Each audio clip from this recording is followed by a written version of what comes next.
즐기자. 나의 잃은 양을 찾아내었노라 하리라. 내가 너희에게 이르노니 이와 같이 죄인 한 사람이 회개하면 하늘에서는 회개할 것 없는 의인 99으로 말미암아 기뻐하는 것보다 더하리라. 아멘. 예, 우리 조에스더 목사님 나오셔서 아버지의 마음이라고 하는 제목으로 말씀 전해 주시겠습니다.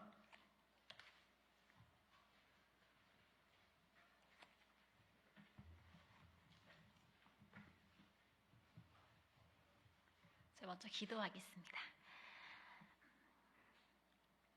하나님 감사합니다. 하나님께서 사랑하시는 이랑교회 성도님들과 함께 오신 예수님과 오실 예수님을 기다리며 대림절 첫 번째 주일로 예배하게 하시니 참 감사합니다. 이 시간 우리에게 주신 하나님의 말씀을 나누고자 합니다. 성령의 기름 부음이 흘러넘쳐 메말랐던 우리의 영혼에 기쁨과 감사와 생명이 충만하게 하옵소서. 예수님의 이름으로 기도드립니다. 아멘. 이랑교회 성도님들 반갑습니다. 네, 아까 소개시켜 주셨는데 저 야베스교회 조에스더 목사입니다. 지난주 예배 이렇게 같이 드렸거든요, 유튜브로. 광고 시간에 목사님께서 말씀해 주시더라고요. 저희 교회 사정에 대해서 간략하게 소개해 주셨는데요.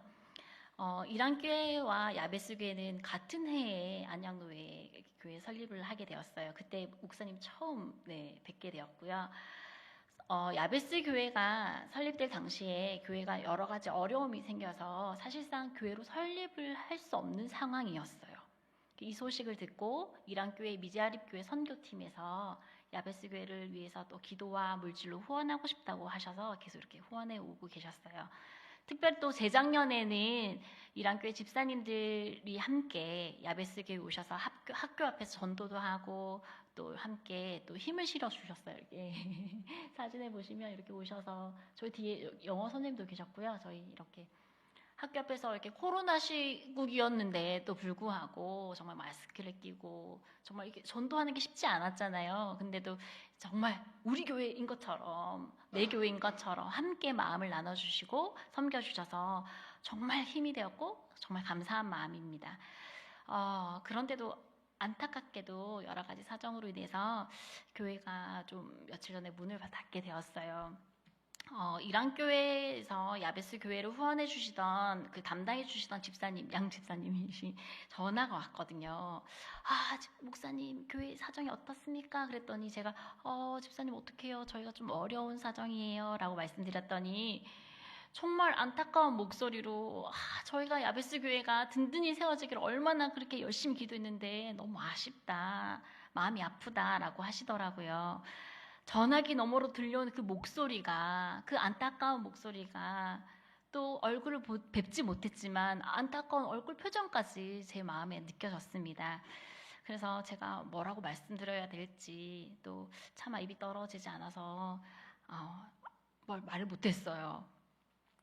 후원하는 교회가 정말 든든히 쓰고 또 잘 성장해 나가면 후원하는 교회와 또 많은 성도님들이 함께 기뻐할 텐데, 그러면 저도 기쁜 마음으로 이 자리에 달려올 텐데 그러지 못해서 참 마음이 저도 좀 무겁기도 합니다.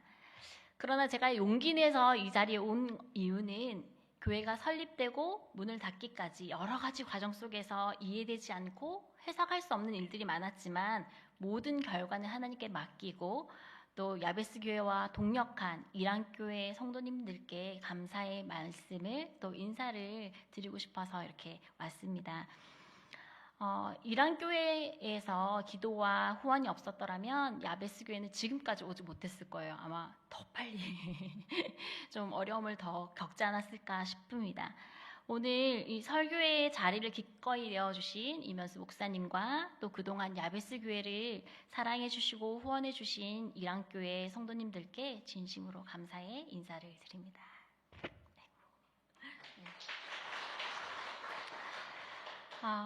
야베스 교회를 개척하면서 하나님께서 저에게 주신 여러 가지 마음들이 참 많아요. 나누고 싶은 마음이 많지만 오늘 누가복음 15장의 말씀을 함께 나누고자 합니다.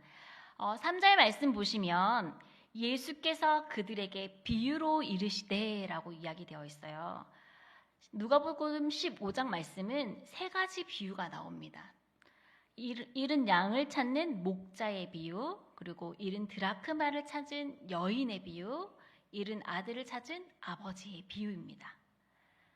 세 가지 비유는 각각 다른 내용의 비유를 말하고 있는 것이 아니라 복수들이 아니라 이 비유들 이렇게 복수가 아니라 세 가지 비유는 한 가지의 내용을 말한다는 비유, 단수로 표현되고 있어요.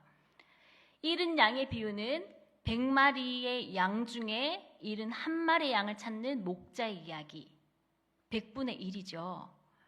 잃은 드라크마의 비유는 10 드라크마 중에 잃어버린 한 드라크마를 찾는 여인의 이야기, 10분의 1입니다.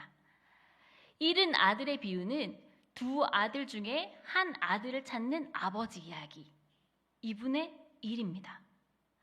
숫자적으로 점차 그 범위를 좁혀오면서 결국 말하고자 하는 것은 100분의 1이든 10분의 1이든 2분의 1이든 잃어버린 것을 도로 찾아서 기뻐한다는 이야기입니다. 오늘은 그 중에 잃은 양을 찾은 목자의 이야기를 통해서 하나님 아버지의 마음을 살펴보고자 합니다. 우리 말씀 아까 목사님 읽어주셨는데요. 함께 또 같이 읽으면서 말씀 살펴볼게요. 우리 1절 말씀이요. 같이 읽겠습니다. 모든 세리와 죄인들이 말씀을 들으러 가까이 나오니. 당시 유대교는 율법을 기초로 하여서 율법을 제대로 지키는 사람은 의인, 율법을 지키지 못하는 사람은 죄인으로 간주했어요. 창녀나 또 천한 직업을 가진 사람들은 죄인, 특별히 로마 정부에다가 세금을 갖다 바치는 세리 또한 죄인으로 취급했죠. 우리가 잘 알고 있는 삭개오도 세리장으로서 그는 부자였지만 사람들이 경멸하고 멸시하는 그런 죄인이었어요. 예수님의 제자들 중에도 세리가 있었죠. 마태. 네. 당시 죄인으로 취급받았던 사람들이 예수님의 말씀을 들으러 예수님께 가까이 나오는 장면을 보면서 바리새인들과 서기관들이 이렇게 행동합니다. 2절 말씀이요. 어떻게 하냐면 같이 읽을게요. 바리새인과 서기관들이 수군거려 이르되 이 사람이 죄인을 영접하고 음식을 같이 먹는다 하더라. 바리새인은 성경에 기록된 율법뿐만 아니라 구전으로 전해져 있는 전통을 아주 잘 지키는 그런 종교 지도자입니다. 서기관은 율법을 필사하거나 율법을 연구하는 율법 학자이지요. 서기관들과 바리새인들이 그 누구보다도 율법에 정통하고 율법을 잘 알고 스스로 율법을 잘 지키는 의인이라고 생각했던 사람들입니다. 그런데 그들이 예수님의 행동을 보면서 수군거리고 있어요. 어떻게 수군거리냐면 저 예수라는 사람이 지금 죄인들과 함께 교제하고 밥을 먹는구나 라고 수군수군거려요. 근데 그 수군거리는 것이 그렇대 이렇게 이야기하는 것이 아니라 요란하게 떠들어대는 거예요. 원망하는 거예요. 정죄하는 거예요. 자, 저 예수라는 사람이 죄인들과 함께 밥을 먹고 교제하는구나 하면서 예수님이 가는 곳곳마다 예수님의 사역들을 방해하고 있어요. 그때 예수님께서 비유로 말씀해 주시는 그 첫 번째 비유가 잃은 양의 비유입니다. 우리 다 알지만 또 4절, 5절, 6절 세 구절 한번 같이 읽겠습니다. 시작. 너희 중에 어떤 사람이 양 100마리가 있는데 그 중에 하나를 잃으면 99마리를 들에 두고 그 잃은 것을 찾아내기까지 찾아다니지 아니하겠느냐. 또 찾아낸즉 즐거워 어깨에 메고 집에 와서 그 벗과 이웃을 불러 말하되 나와 함께 즐기자 나의 잃은 양을 찾아내었노라 하리라. 우리 주일학교 어린아이들도 잘 아는 말씀입니다. 어떤 사람이 양 100마리가 있었는데 그 중에 한 마리를 잃어버린다면 99마리를 들에 그냥 두고 그 잃은 양을 찾아다니지 아니하겠느냐라고 예수님께서 반문하면서 잃은 양을 찾는다라는 이야기입니다.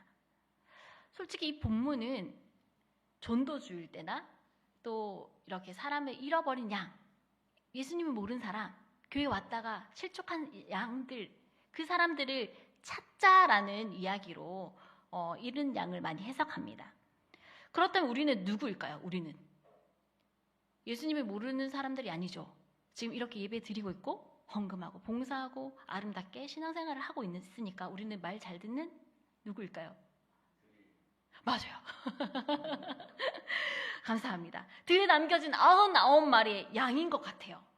또 어떤 사람은 교회 지도자로 또 사역자로 일하면서 잃어버린 양을 찾아 하나님께로 이끄는 목자인 분들도 있으실 것 같아요. 난 목자다. 나는 99마리의 양이다. 라고 생각하시는 성도들이 계실 텐데요. 성도님들은 어느 편에 속한 사람인 것 같아요? 각자 마음속으로 한번 생각해 보세요. 99마리의 양에 속하였습니까? 아니면 목자에 속합니까? 그리고 여러분들 중에 잃어버린 양은 누구입니까?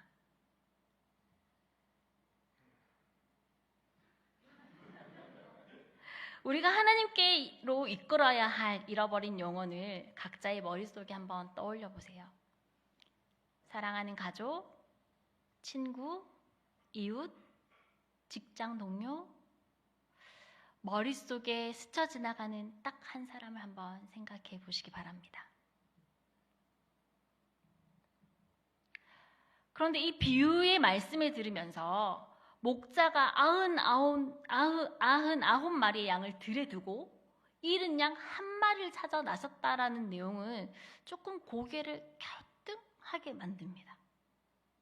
왜냐하면 목자가 한 마리의 양을 찾기 위해서 99마리의 양을 그냥 들에 버려두고 갔다라고 상상을 불러일으키기 때문입니다. 그리고 나는 어떤 사람입니까? 왠지 나는 잃어버린 양은 아닌 것 같고 목자일 수도 있고 99마리 양인 것 같아요. 거의 대부분의 사람들은. 그러면 예수님께서 목자께서 나를 버리고 가셨나? 조금 기분이 쎄하죠. 그렇다면 99마리보다 한 마리가 더 큰가요? 수적으로? 보세요. 99가 여기 있어요. 99. 부등호 수학으로 나타냈을 때 1이 여기 있어요. 그러면 99, 1 이렇게 부등호가 먹나요? 1이 클까요? 아니죠. 그건 아니죠. 그건 유치원생들도 알죠? 그러면 99마리 양보다 한 마리 양이 더 가치 있다는 뜻일까요? 글쎄요. 만약에 그 양이 더 가치 있고 리더급의 양이었다면 길을 잃어버렸을까요? 목자의 음성을 잘 듣고 따라가지 않았을까요? 자기가 가고 싶은 대로 막 자기 제 갈 길로 갔을까요? 무리를 떠나서 잃어버린 양이 자기 습성대로 제 갈 길로 가고 또 시력이 좋지 않아서 안 보이네 하고 자기 마음대로 가버렸을까요? 양은 고집도 세대요. 양은 한번 이렇게 넘어지면 자기 스스로 일어날 수가 없어요. 그래서 자기 혼자 일어나서 다시 목자를 찾을 수가 없는 존재가 바로 양이에요.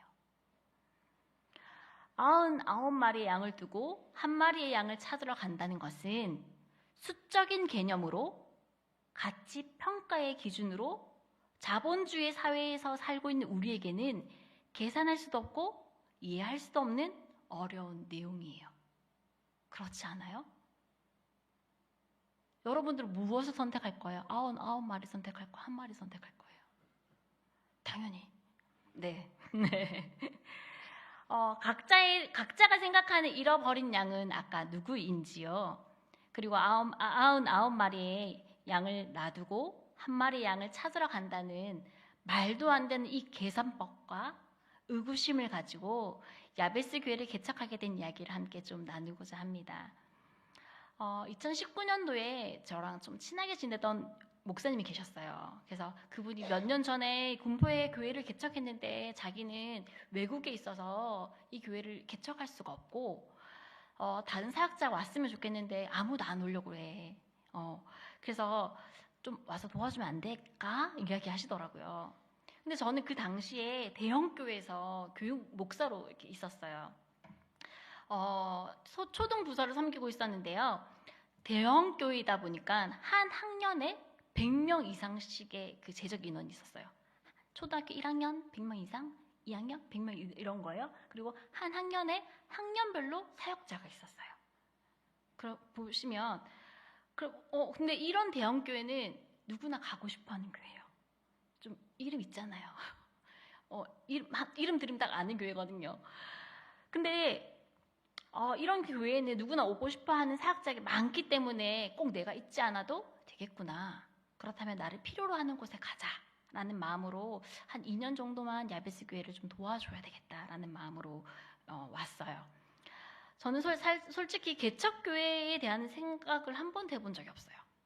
그냥 원래 있는 교회에서 잘 섬기고 즐겁게 사역하고 이렇게 사역하는 게 너무 행복했어요. 신혼 초에 남편이 저에게 뭐라고 했냐면 사역자라면 개척을 해야지 이러는 거예요. 무슨 소리야. 개척에 기업자도 꺼내지 마. 그래서 나는 개척 절대 생각하지 않아. 그리고 저는 개척교회가 있는 게 좀 이해가 안 됐어요. 왜냐면 개척은 이렇게 특별하게 사명을 받으신 분, 은사가 넘쳐나고 전도에 열정이 있고 영혼 구령의 사역이 있으신 분, 그런 목회자들이 하는 교회라고 생각했어요. 그리고 기존의 교회가 너무 많은데 저까지 개척할 필요가 없잖아요.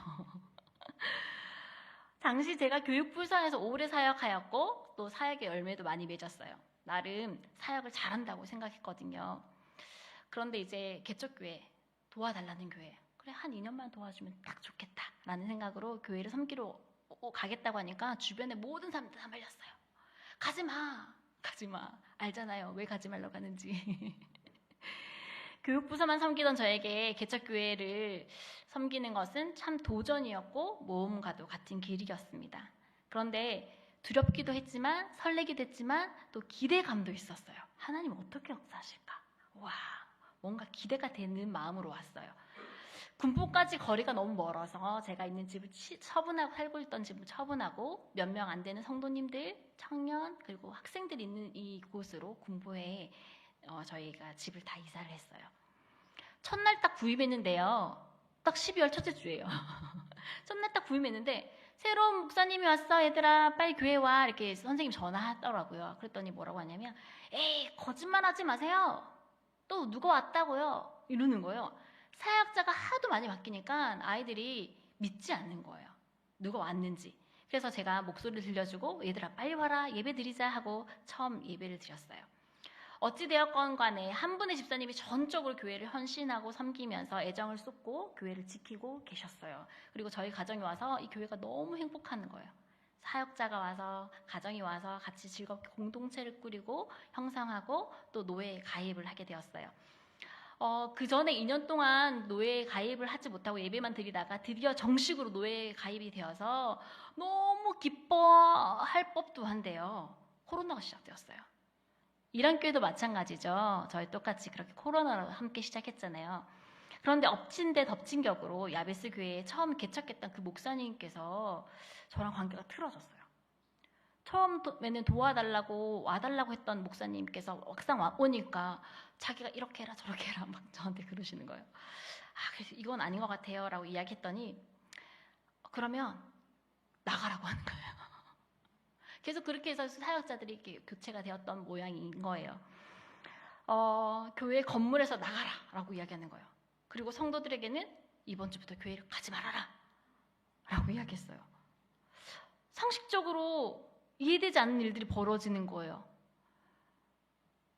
그리고 그것을 바로잡는 모든 과정 속에서 한순간에 저는 온 지 몇 달밖에 안 된 목사잖아요. 그리고 기존에 오래 계셨던 그 목사님과 성도들과 관계 속에서 그냥 교회 나가라요 저보고.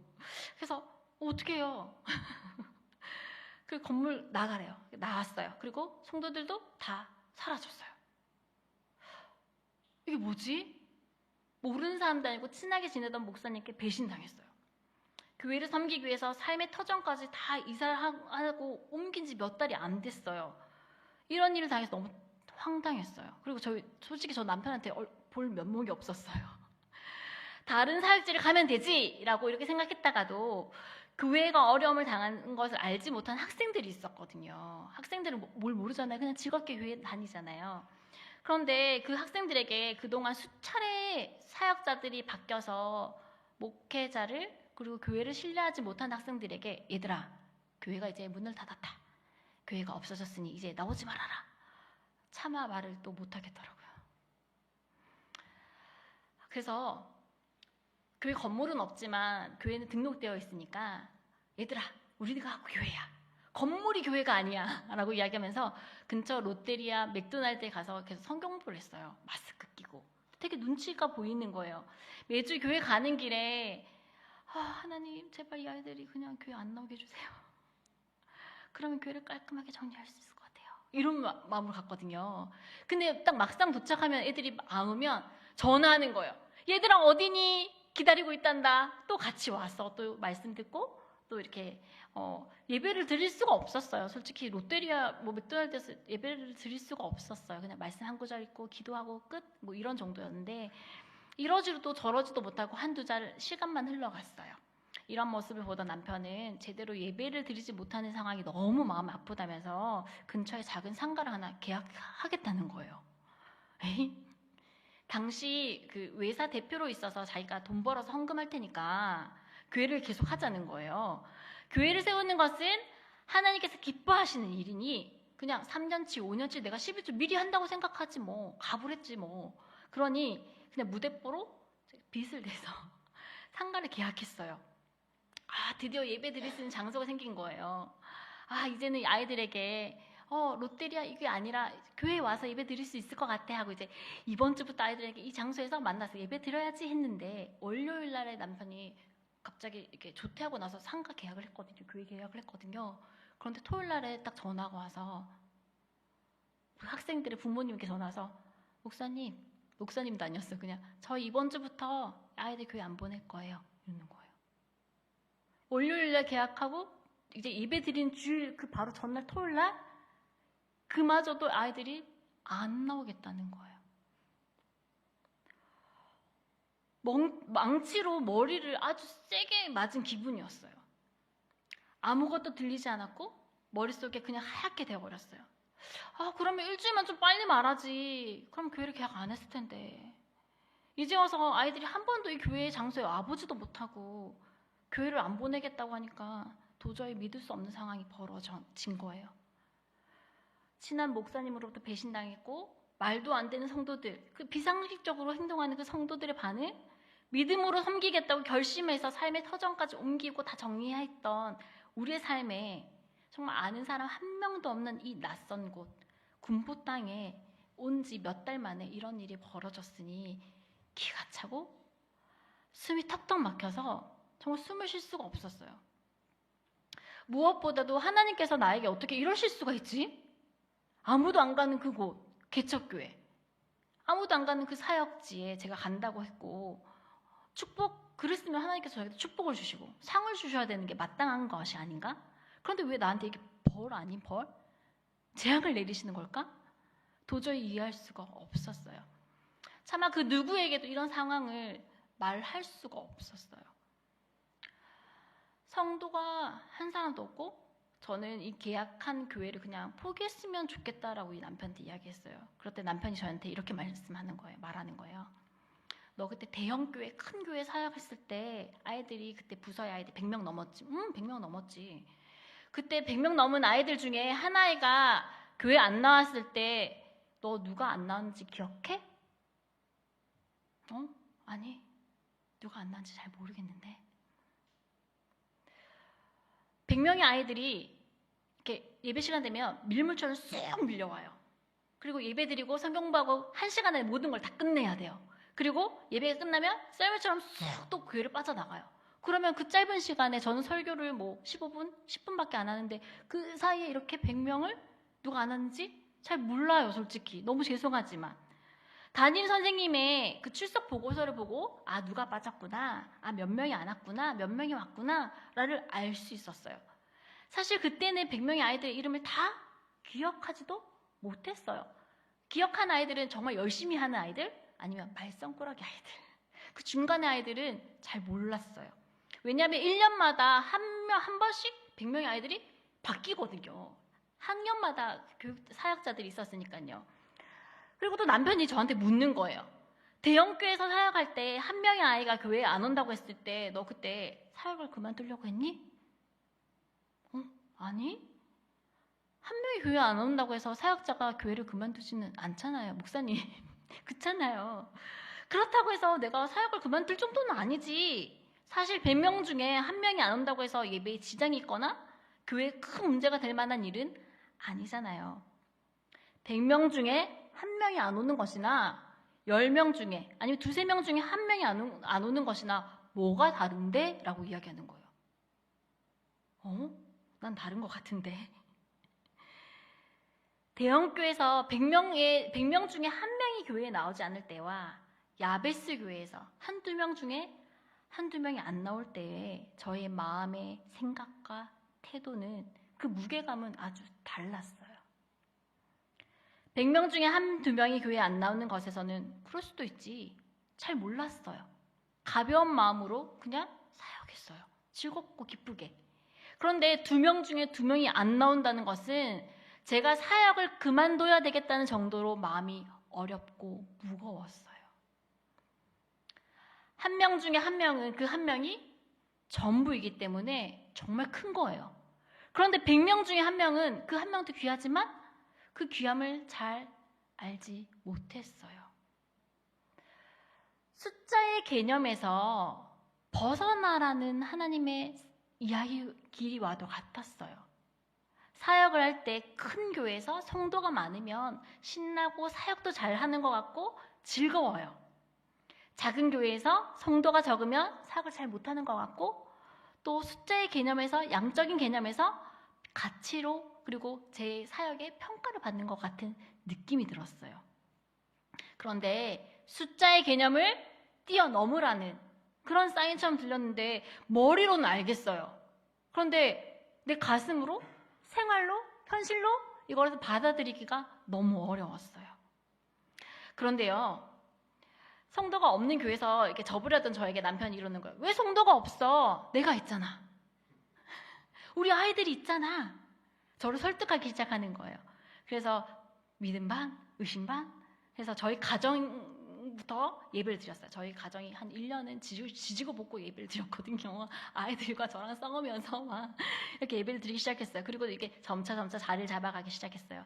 그런데 몇 달 후에 저를 설득하던 그 호기롭게 자기가 돈을 벌어서 헌금을 많이 하겠다던 그 남편이 코로나로 직장을 잃게 되었어요. 저희 남편이 이게 코로나에 직격탄을 맞은 직업이었거든요. 앞이 캄캄했어요. 너무 기가 차죠? 제가 사역하던 곳에서 그냥 가만히 있을 걸. 괜히 별나게 섬기겠다고 있던 사역지 내려놓고 집도 팔고 살 길을 찾아서 왔는데 오히려 그 살 길이 막막해져 버렸어요. 매일 눈물로 밤을 지새웠고 전 아무것도 할 수가 없었어요. 너무 어렵고 힘들다 보니까 정말 하나님을 원망할 수밖에 없는 거예요. 일은 벌어졌고 수습해야만 했어요. 코로나로 교회에 대한 인식조차 너무 안 좋았잖아요. 기존에 있던 성도들도 예배를 드릴 수 없던 상황이었잖아요. 그런데 성도가 없는데 전도는 할 수 없는 상황이었어요. 무엇을 하면 좋을까 고민하다가 저는 어린이 사역을 계속 해왔으니까 아이들을 전도할 수 있고 또 교회 임대료를 저희 남편이 질러놓은 일들을 수습해야 되기 때문에 임대료를 내야 되니까 교습소를 거기서 운영을 했어요. 그래서 아이들을 만나고 사역하고 아이들을 전도하기로 이제 마음 먹었어요. 밤에 열심히 공부하고요. 낮에는 아이를 가르치고 주말엔 또 사역하고 정말 정신없이 앞만 보고 달렸어요. 그리고 저희 아이들도 굉장히 어렸을 때였거든요. 손이 되게 많이 가는 3살, 4살, 뭐 아직 초등학교 전 아이들이었거든요. 정말 정신없이 살았던 것 같아요. 수업을 하면서 이제 호구조사를 하는 거예요. 교회 다닐 애들, 안 다닐 애들, 제 마음속으로 체크리스트 하면서 이제 제 당시 그때 소원은 하나님, 제발 교회에 딱 한 사람도 좋으니까 한 명이라도 제발 보내주세요. 이게 저의 간절한 소원이었어요. 개척했는데 어떻게 한 사람도 안 와요. 제가 너무 힘든 거예요. 한 사람이면 그건 기적이다. 코로나 시국에. 그렇잖아요. 있는 성도도 떠나가는데 새로운 아이가 온다는 것은 상상할 수도 없었어요. 하나님 정말 살아계시다면 제발 한 명이라도 보내주세요. 간절하게 기도했어요. 아이들을 전도할 방법으로 아까 사진에서 봤던 외국인 선생님 모시고 영어 예배도 드렸고 영어라는 매개체로 여름 성경학교를 열었는데 생각보다 많은 아이들이 온 거예요. 한 명만 보내주셔도 너무 감사하겠습니다라고 했는데 너무 많이 와가지고요. 제가 너무 흥분했어요. 너무 기뻐가지고 우와 너무 숨을 쉴 수가 없었어요. 기적이 일어난 거예요. 생각하지도 못한 아이들이 교회에 와서 제가 막 천국을 맛보듯이 막 흥분했었어요. 그런데 교회를 한 번도 번도 안 가본 아이들이 영어를 배우려고 또 재밌는 활동을 하러 교회를 왔는데 계속 몇 번 오다 보니까 저 교회 오는 건 교회로 아니었어요. 어떤 교회였어요. 그러니까 제가 하는 교습소 교회였어요. 그 교회에 예배 드리는 게 너무 싫어요. 교회 오고 싶지 않다는 거예요. 재미있게 놀고 영어 배우는 거 좋지만 예배 드리는 건 제일 싫어요. 근데 교회는 왜 있는 거예요? 예배 드리러 오는 곳이잖아요. 또 지옥을 맛봤어요. 다음 세대의 아이들이 말씀을 들으면 이 다음 교회 안 다니는 애들, 일반적인 아이들은 하나님의 말씀을 들으면 어떻게 하냐면 바로 알러지가 생겨요. 아토피 생기고 알러지 생기는 것처럼 하나님의 말씀을 들으면 그것을 받아들이고 성장하고 열매를 맺는 것이 아니라 하나님을 모르는 아이들은 하나님의 말씀을 선포하면 그 말씀이 알러지 반응을 일으켜서 떠나버려요. 듣기 싫어요. 싫어요. 예배 드리기 싫어요. 안 올래요. 그만큼 한 영혼을 전도하는 일이 쉽지 않다는 것을 깨닫게 되었어요. 그런데 우여곡절 끝에 한 명의 어린아이가 등록해서 교회에 매주 출석을 하게 되었어요. 함께 예배드리고 공동체를 이제 세워나가는데 이 한 명의 친구가 교회 오니까 얼마나 기쁘고 감사해요. 정말 천하를 다 얻은 듯한 느낌이었어요. 그런데 이 아이에게도 여러저런 아픔들이 있었어요. 친구들이랑 좀 잘 어울리지도 못하고 또 심지어 이 친구들이 막 교회 와요. 예배 시간에 야 교회 예배드리지 같이 와서 막 2-3명 4명 막 교회 몰려오면 얘가 교회를 못 오게 하는 거예요. 왜냐면 나만 사랑받고 싶고 나만 관심 받고 싶은 거예요. 너 정말 예의도 없구나. 왜 너 마음대로 교회 와? 이렇게 이야기하는 거예요. 서툴고 이기적인 마음으로 그 아이 한 영혼이 왔지만 그 아이로 인해서 전도하는 게 더 힘들어졌어요. 그러나 간절히 기도하고 기적적으로 보내주신 영혼이기 때문에 너무나 소중한 아이였어요. 대형교회에서 사역할 때 100마리의 양 중에 잃어버린 한 양을 찾으러 간다고? 상식적이지 않은 이야기였어요. 99마리보다 한 마리가 더 소중하다고? 이해되지가 않았어요. 그런데 야베스 교회에서 한 영혼이 얼마나 귀한지 비로소 깨닫게 되었어요. 야베스 교회 오면서 집도 잃고 남편 직장도 잃고 이것저것 잃은 거 투성이에요. 그런데 한 영혼이 천하보다 귀하다는 이 말씀을 삶으로 몸으로 직접 체감하며 깨닫게 되었어요. 대를 위해서 소를 희생하는 것은 당연하고 더 많이 가지고 누리고 싶어 하는 것이 당연한 세상의 이치입니다. 그러나 이 말씀을 통해서 한 마리의 양 한 마리에 대한 이 소중함을 하나님께서는 일깨워 주셨어요. 목자는 4절 하반절 말씀에 이렇게 되어 있어요. 이런 잃은 것을 찾아내기까지 찾아다닌다고 하셨어요. 밤이 되었으니 그냥 내일 찾자. 어차피 찾아도 못 찾을 거. 밤 되면 일이 밥이 되겠지. 그냥 잃어버린 셈 치자 하고 목자가 그 양을 찾아 나서지 않은 것이 아니라 찾아낼 때까지 찾으신다라고 말씀하십니다. 마침내 찾아내어서 즐거워서 그 양을 어깨에 메고 집에 와서 벗과 이웃을 불러서 나와 함께 즐기자, 잔치하자, 나의 잃은 양을 찾아내었노라고 말씀하십니다. 99마리 중에 한 마리를 찾는 것도 이해가 안 되는데요. 이번에는 더 이해 안 되는 일을 하시는 거예요. 잃은 양 한 마리를 찾았다고 해서 잔치를 베푼대요. 양 한 마리 비용과 잔치 비용을 따져보았을 때 어느 것이 더 클까요? 잔치 비용이 더 크겠죠. 벗과 이웃을 다 불러서 잔치를 하니까요. 배보다 배꼽이 더 큰 격이에요. 수지타산이 맞지? 않습니다. 그렇다면 목자는 왜 잃은 양 한 마리를 그렇게 찾았을까요? 목자가 잃은 양을 찾은 것은 돈이나 재산의 문제가 아니기 때문입니다. 단순히 양 한 마리를 잃어버려서 아까워, 내 재산이 줄어들었네? 그런 이유가 아니었던 거예요. 목자는 그 양을 진정으로 사랑하기 때문에 끝까지 찾아내기까지 찾아 나선 겁니다. 사랑이라는 말이 저는 좀 다가오지 않더라고요. 사랑? 예수님 사랑 그런 말 많이 하잖아요. 그런데 좀 더 현실적으로 표현해보자면 목자에게서 잃어버린 그 양은 그냥 양이 아니라 가족이었기 때문이에요. 가족. 이랑교회 오니까 그냥 가족 같은 분위기. 이 중에 한 사람을 잃어버린 것 같은 그 마음으로 목자가 잃어버린 양을 찾아 나선 거예요. 가족을 잃어버렸는데 성도님들 중에서 가족을 잃어버렸어요. 그건 내일 찾지 뭐. 찾을 때까지 뭐 그냥 또 알아서 오겠지. 이렇게 하고 가만히 기다리는 분이 어디 있겠어요. 저도 저희 아이가 어렸을 때 대형 쇼핑몰에서 아이를 잃어버린 적 있어요. 한 번쯤 그런 경험이 있으실 것 같아요. 어때요? 이리저리 뛰어다니고 막 정신이 하나도 없잖아요. 찾아내야 되잖아요. 나의 아이니까, 가족이니까. 목자도 이러한 심정으로 양을 찾아 헤매고 다녔을 거예요. 저는 제가 목사이니까 목자의 마음으로 한 영혼을 찾아내는 심정으로 이 말씀을 묵상했어요. 정말 한 영혼이 얼마나 귀한지, 또 가족과 같이 여긴다는 것이 어떤 말씀인지 야베스 교회에서 조금 더 하나님의 그 마음을 이해할 것만 같았어요. 하나님 아버지의 마음으로, 목자의 마음으로 영혼을 사랑하고 품어야지. 야베스 교회를 섬기게 한 그 이유는 한 영혼을 사랑하는 하나님 아버지의 마음을 깨닫게 하시려고 저를 이 자리까지 이끄신 것 같았어요. 그래, 내가 이 한 영혼을 위해서 많은 것을 희생하고 손해를 보았지만 하나님께서는 이러한 마음을 이렇게 저에게 알려주셨어요. 어떻게 알려주셨냐면 7절 말씀이에요. 우리 7절 말씀 한번 같이 읽을게요. 같이 읽겠습니다. 시작.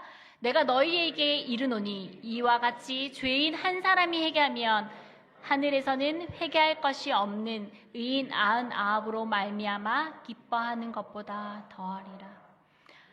하나님께서는 회개할 것이 없는 의인 99으로 기뻐하는 것보다 하나님을 알지 못하는 그 한 사람, 죄인 한 사람, 자신의 죄를 돌이키고 회개하는 그 한 사람을 인해서 더 기뻐하신다라고 말씀하십니다.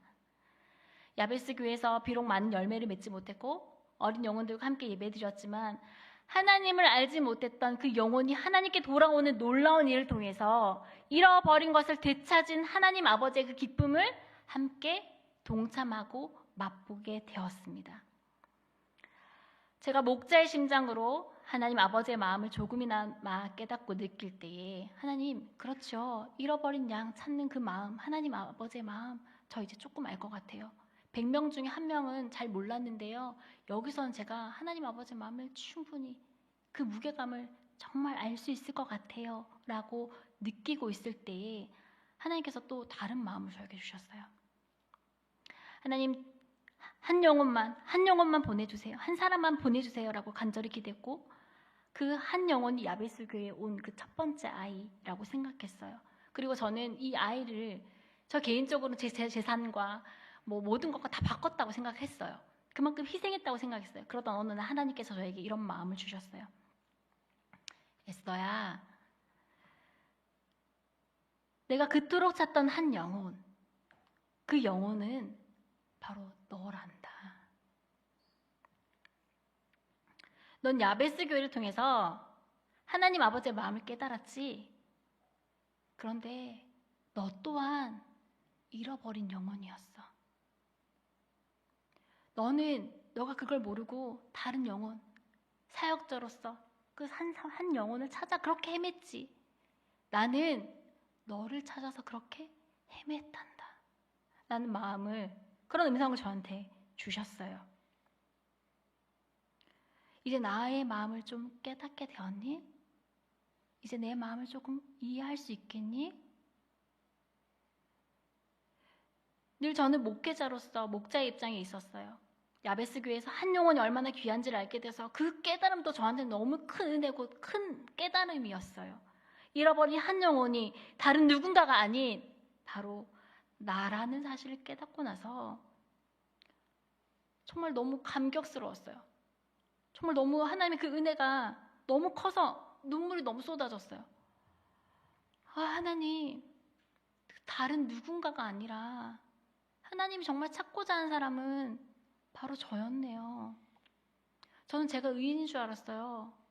저는 제가 거룩한 줄 알았어요. 제가 목사니까요. 그리고 아무도 안 가는 곳에 가잖아요. 저는 더 헌신적인 그런 목회자잖아요. 저 혼자 그렇게 생각했어요. 그런데 아니었어요. 하나님 말씀 앞에 나의 두 무릎을 꿇을 때 나의 온몸에서 전율이 느껴졌어요. 하나님께서 잃어버린 영혼, 하나님께서 그토록 찾고자 하는 영혼은 너가 야베스 교회에서 부흥하고 성장하고, 물론 그것도 너무 좋지만 그 영혼은 바로 너란다.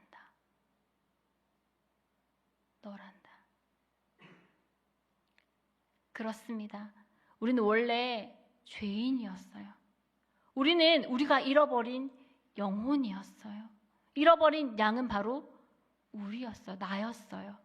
그런데 언제부터인가 의인인 척, 목자의 말을 잘 듣는 99마리의 양인 척, 목자인 척 착각하면서 살아갈 때가 많습니다. 언제나 양떼를 돌보고 하나님께로 인도해야 할 사명감과 사역에 갇혀서 우리가 살아갈 때가 참 많습니다. 그런데 아주 큰 은혜는 너가 사역을 잘했다, 열매를 많이 맺었다, 이것이 아니라 우리가 죄인이었다가 하나님께서 우리를 자녀 삼아 주셨다는 그 놀라운 사실입니다. 아멘. 목자가 양을 찾아다니는 것처럼 하나님께서는 우리를 찾으시고 예수 그리스도를 자신의 전부를 다 내어주셨잖아요. 자기 아들 다 내어주셨잖아요. 왜? 나를 사랑했기 때문에. 나를 찾고자 하는 그 하나님의 사랑 때문에 하나님께서는 하나님의 아들, 그 예수 그리스도를 이 땅에 보내주신 것입니다.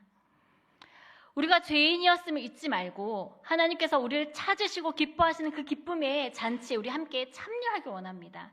또한 그 기쁨을 누린 자들은 하나님의 아버지의 마음으로 우리의 또 잃어버린 영혼을 찾아서 끝까지 그 사랑하는 마음을 나누고 하나님 아버지의 마음을 전하는 우리 이랑교회 성도님들이 되기를 간절히 소망합니다. 설교 초반부에 잃어버린 양을 한번 머리에 떠올리셨나요? 누구였나요?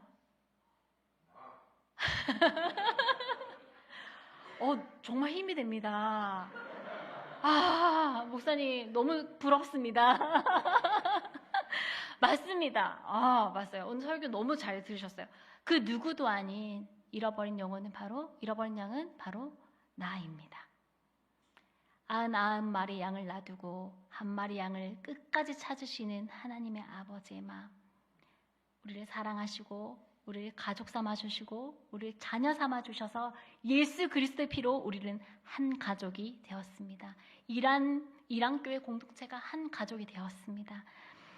하나님 아버지의 마음으로, 또 이 하나님 아버지의 마음을 우리가 간접적으로 조금이라도 이 말씀을 통해서 또 야베스 교회를 통해서 함께 나누었습니다.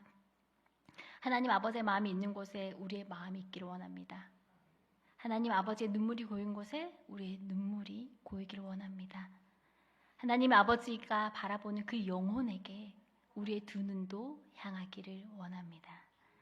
하나님 아버지께서 울고 있는 그 어두운 땅에, 그 땅에 우리의 발이 향하기를 원합니다. 그리하여서 우리의 모든 삶이 이해되지 않고 설명할 수 없고 해석되지 않는 이 모든 일 중에 우리의 삶이 하나님 아버지의 삶이 되기를 간절히 소망합니다. 라는 마음을 담아서 우리 이 찬양 같이 부르시겠습니다.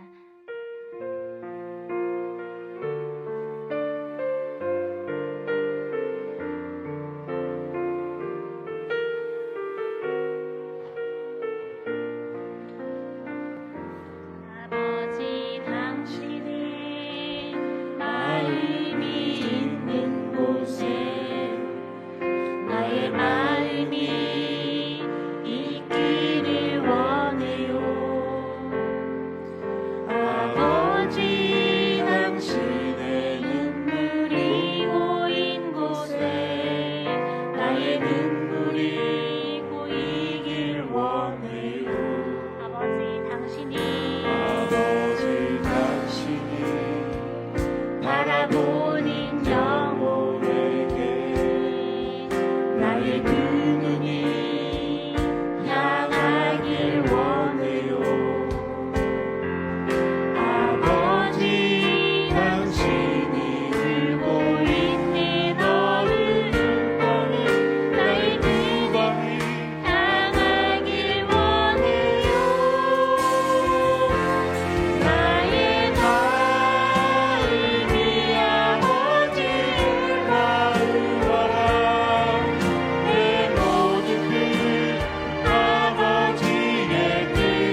아버지 당신의 마음이 마음이 있는 곳에 나의 마음이 있기를 원해요. 아버지 당신의 눈물이 고인 곳에 나의 눈물이 고이길 원해요. 아버지 당신이 바라보는 영혼에게 나의 눈물이 향하길 원해요. 아버지 당신의 울고 있는 어두운 땅에 나의 눈알이 향하길 원해요. 나의 마음이 아버지의 마음 알아. 내 모든 아버지의 뜻이 될 수 있기를 나의 온 몸이 아버지의 마음 알아. 내 모든 삶 당신의 삶 되기를. 함께 기도하겠습니다. 하나님, 제가 의인인 척, 거룩한 척 했지만 하나님 앞에서 우리가 내가 죄인임을 잊지 않도록 해주세요. 또 하나님의 놀라운 은혜로 하나님의 자녀가 되어 천국의 잔치에 참여하는 자로 살아가게 해달라고 우리 함께 우리 자기의 목소리로 하나님께 기도하면서 나아갔으면 좋겠어요.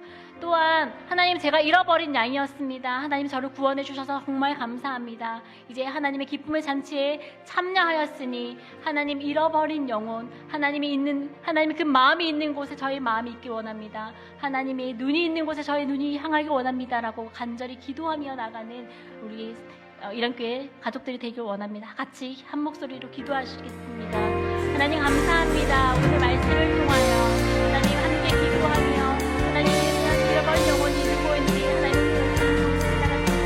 아버지 하나님 우리 이른 자 거룩한 살아가는 그 모습을 하나님께 소개합니다. 아버지 하나님께서 우리를 거룩한 삶 되시는 그 아버지의 마음과 그 목사의 마음을 하나님께 나아가기 원합니다. 아버지 하나님 우리 죄인이었음을 잊지 않고 하나님께서 우리 구원의 감격에 기쁨과 감사와 영광을 하나님 올려드리는 원합니다.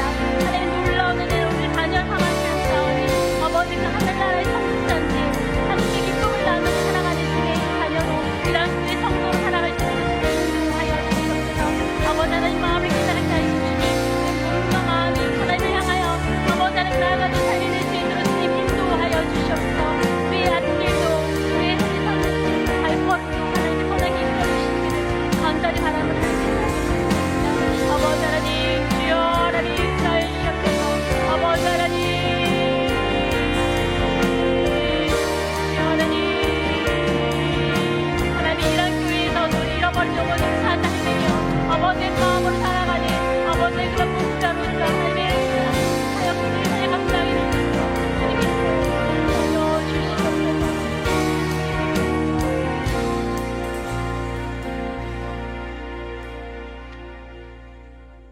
하나님 아버지, 오늘 우리에게 주신 이 말씀을 통해서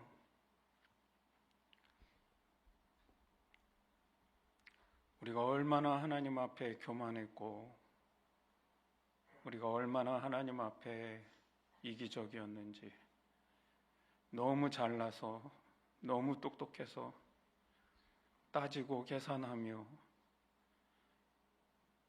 99마리를 두고 그 한 마리를 찾아가는 게 말이 되지 않고 이해되지 않아서 투덜거리고 불평하고,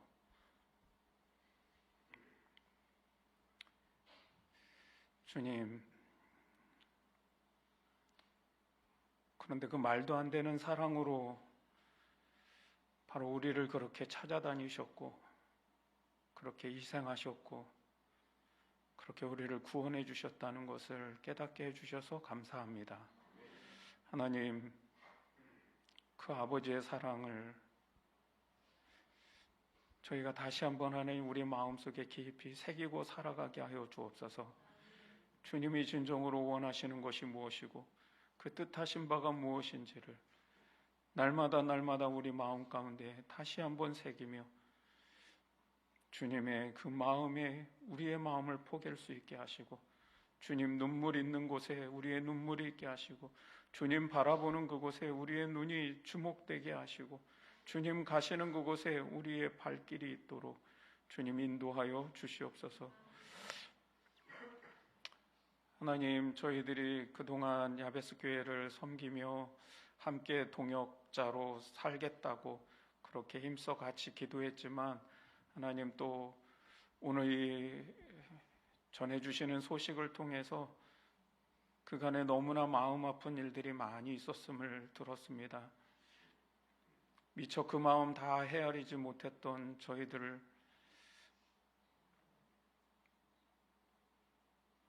참으로 많은 죄송한 마음들을 느낍니다.